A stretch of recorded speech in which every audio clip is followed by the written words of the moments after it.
What's up, guys, and welcome to your 12th pre-calc class. It's of course me, your favorite teacher, and today's topic is polynomial and behaviors. Now, I'm actually on page 257 of your textbook. We're going to do example number 2. Example number 2 is very short and sweet, to the point. But what I'm going to do is I'm actually going to give a little bit of extra information because I don't feel that your textbook fully explains what an end behavior is. So what I'm going to do is I drew a couple of example graphs before I get to example number 2. These graphs are not in your textbook. I got them from an external source. So that way I can explain to you guys what we're going to be doing and what an end behavior means. Now, in order to talk about an end behavior, we have to talk about a polynomial. And I know that this topic is polynomials, but the reality is that we've been seeing polynomials for a while. Polynomial is just any algebraic expression or term that has more than two terms or two or more terms. So for example, 2x plus 3 is technically a polynomial. It's just a polynomial of degree 1 because it's a linear. Another type of polynomial that we've seen throughout the entire school year is a quadratic polynomial. And we've seen quadratics and we've modeled quadratics and we've graphed quadratic and we've found maximums and minimums of quadratics. But it is a type of polynomial. It's just a second degree polynomial because in the formula ax squared plus bx plus c, the x with the largest exponent is 2, okay? So we know how to graph a quadratic function because we know that if a is greater than 0, and we can kind of look back at our previous section, a is greater than 0, then the graph opens upward and we know that there's a minimum. If the graph is if a is less than 0, we know that the graph opens downward and it's a reflection, it kind of faces down.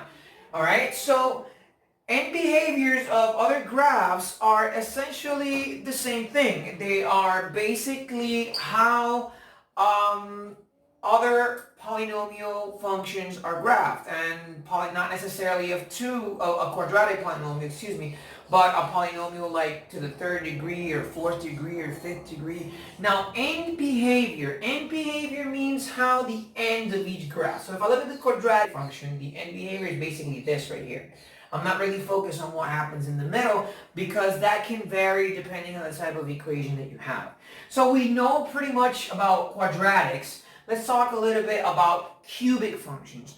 Now, in our previous video, when we were graphing functions of polynomial, I did give you a hint on how you graph a cubic polynomial. But let's look at it in terms of its formula. So a function of a cubic function can be written as ax cubed plus bx squared plus cx plus d. Now, when a is greater than 0, this is what the graph kind of looks like. It kind of starts ascending, right? And then all of a sudden, it'll kind of loop over. And then at the end, it'll start ascending again, right? And what that means is that in a cubic function, if a is negative, let's say a equals negative 2, and if I elevate negative 2 to the power of 3, that's going to be negative 8. So what it's saying is, or what this means, is that it doesn't matter if it's an odd exponent, my function is going to stay negative. Likewise, if I have positive 2 to the power of 3, it'll be 8. So that means that this graph is a positive graph because it kind of starts off ascending, then it kind of descends a little bit, then it starts ascending again. So this is what we call a cubic function when a is greater than 0. Now, what would a cubic function be if a was less than 0 or a was negative? Well, in a quadratic function, we have a reflection, right? Basically, the parabola turns upside down. So in a cubic function, it's essentially the same thing. It's a reflection, but it's a reflection across the y-axis. In other words, you have literally the same graph, but instead of facing this way, it actually faces the other way. So if I have a coordinate plane, which is what I'm trying to say, and I have a cubic function, if it's positive, it'll look this way.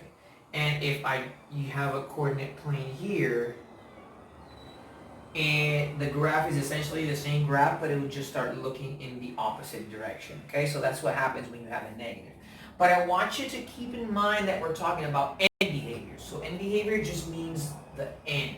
It doesn't really matter how it changes in the middle, because in the middle it can loop up or it can loop down or have all types of crazy changes. But here is what I am going to focus on generally.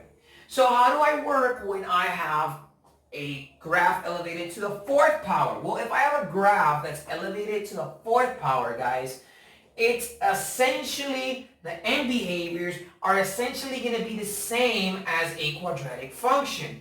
It's just that in the middle, it's going to kind of loop over. And that's, of course, when a is greater than 0. If a were negative, then of course that graph would flip upside down. And we're going to see that in example number 2 in just a minute, so don't worry.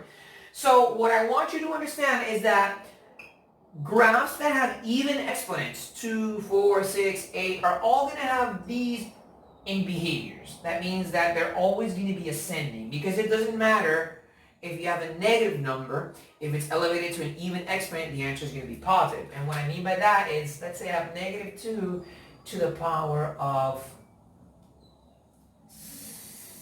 6 or 4.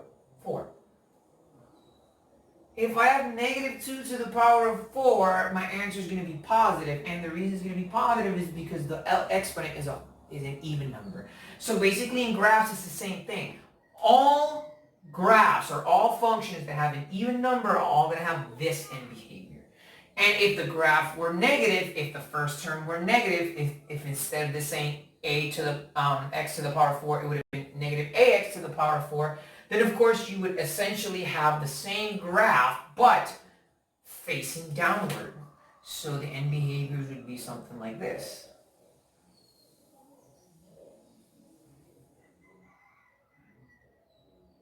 Okay?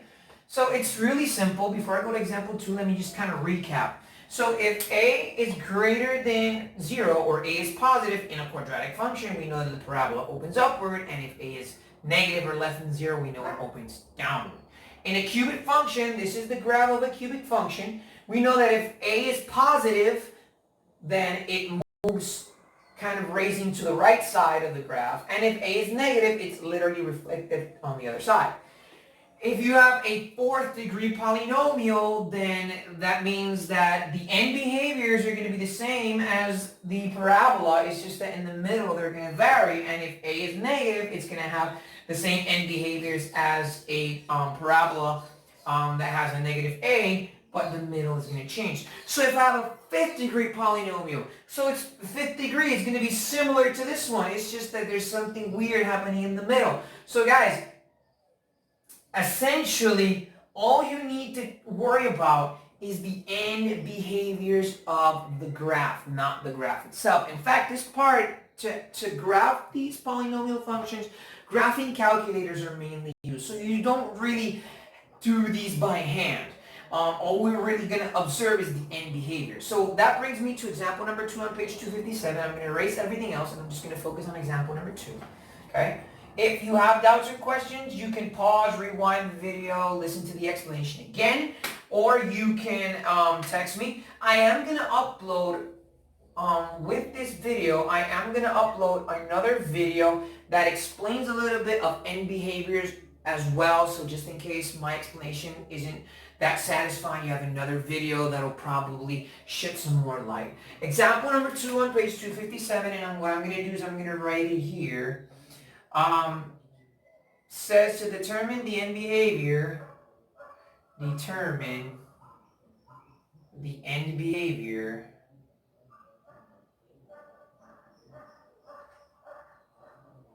of f of x equals negative 2x to the power of 4 plus 5x cubed plus 4x minus 7.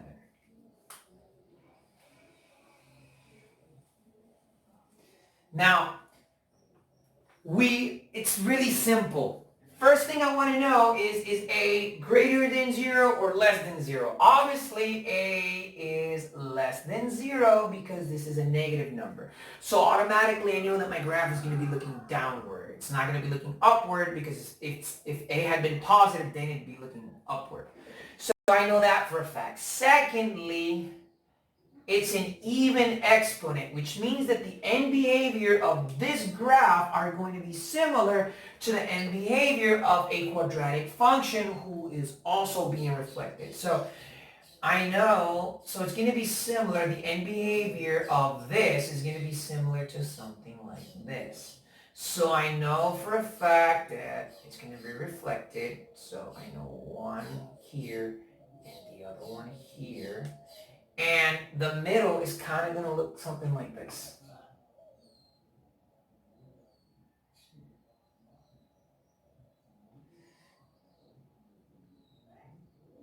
And that's your graph, guys. Very similar to what we just did. Okay? Basically, its end behaviors are the end behaviors of a quadratic equation where A is negative.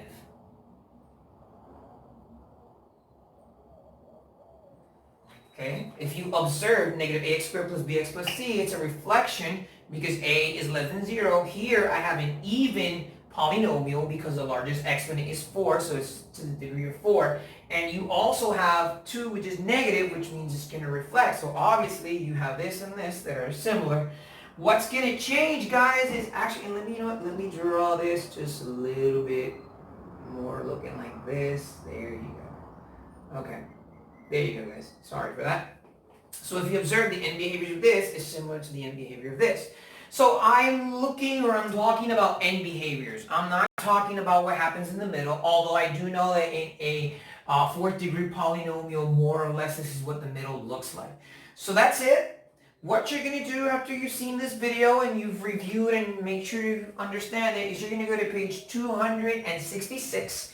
And you're going to do problems 11 through 14. Now listen carefully and pay close attention to these instructions. On problems 11 through 14, they're telling you to describe the end behavior and then they're telling you to match it. We're not going to describe the end behavior, guys. All I want you to do is look at the expressions and just match the expressions to the graph that are illustrated in your textbook. Guys, this is it for your 12th pre-cal class. Of course, this is me, your favorite teacher, saying stay safe, and I hope to see you guys very, very soon. And we're going to be celebrating your graduation, and we're going to be having a lot of fun. So stay safe so I can see you all there. Bye.